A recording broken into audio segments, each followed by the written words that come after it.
viewers, you are welcome to APKM tutorials. In today's class, we're going to talk about hypertension. Hypertension is a persistent or constant elevation of blood pressure greater than 140 all over 90 millimeter mercury. When blood pressure tends to go above that, it refers to hypertension. Now let's look at the types of hypertension we have. Here with me, we have basically two types of hypertension, where we have the primary hypertension and the secondary hypertension. The primary hypertension is also known as an essential hypertension, and the secondary is also known as non-essential hypertension. The primary hypertension or essential hypertension is also known as adult hypertension. Why? Because it accounts for about 92 to 98% of hypertensive cases in adults, while the non-essential or secondary hypertension is referred to children hypertension. Why? Because it accounts for about 80 to 85% of hypertensive cases in children.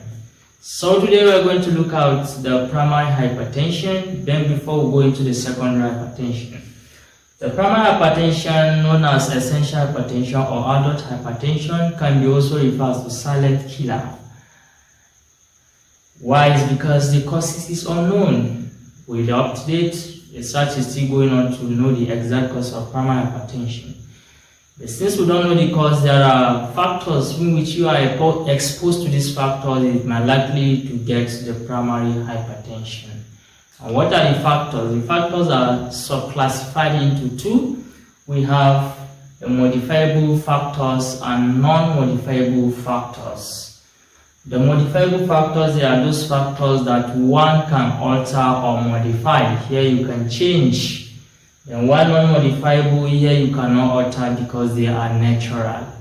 Then the modifiable factors, among we have alcoholism, that is high consumption of alcohol.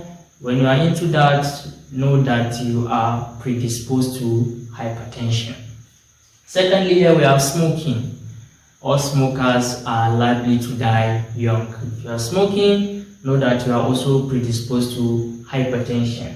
Here we have diet. The diet we consume, especially you consume high sodium diet that contain high amount of salt. You know the relationship of salt and water. Salt always attracts water. It have affinity to water, and by the time you continue to consume high sodium diet, it's going to bring about increase in blood volume and bring about increase in blood pressure.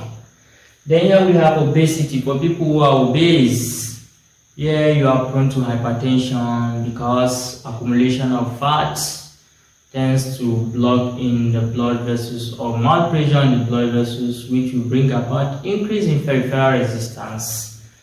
So you need to exercise. Then we have emotional stress. Emotional stress is also part of our thinking.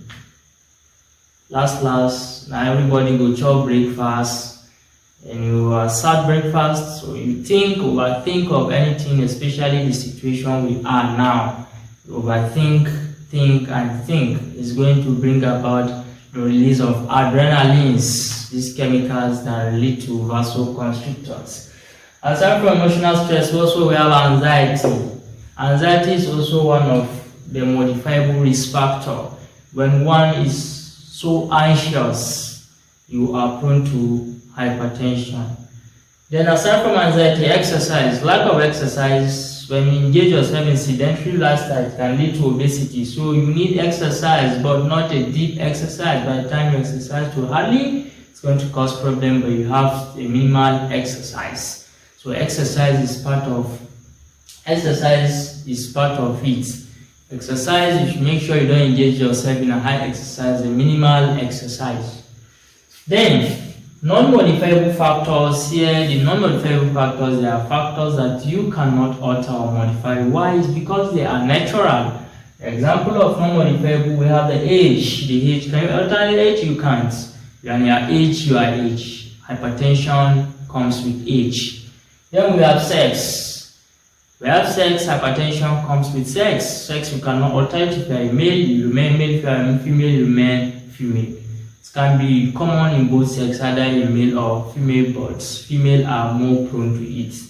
Then we have family history. Family history of one that have hypertension within the family. One can also come down with hypertension. Someone having a family history of hypertension. Then we have race. Race is a very common. Hypertensive cases are very common in blacks, that is Africans. Reason is because of too much of exposure. When you look at this thing, the factors mentioned, especially to that of modifiable factors, they are very common to blacks compared to Americans and other parts of the world. Then here we have pregnancy. Pregnancy is a natural phenomenon. One cannot change pregnancy. Either you pass through it or you wait for it. Then pregnancy is also part of a non-modifiable risk factor for hypertension. These are the risk factors for hypertension. Then let's go to the secondary hypertension. The secondary hypertension, remember, is known as non-essential hypertension or children hypertension. It accounts for about 80 to 85% of hypertensive cases in children. Children are more prone to it because most of children are born with it. It has to do with a congenital abnormality such as renal artery stenosis, that is the constriction of the blood vessels that supply the kidney. I know kidney need a lot of fluid for it to survive. Remember I mentioned in my previous videos, I talk about mechanism of RAS, renin-angiotensin-aldosterone system, and that mechanism is always initiated if there is decreased blood flow to the kidney.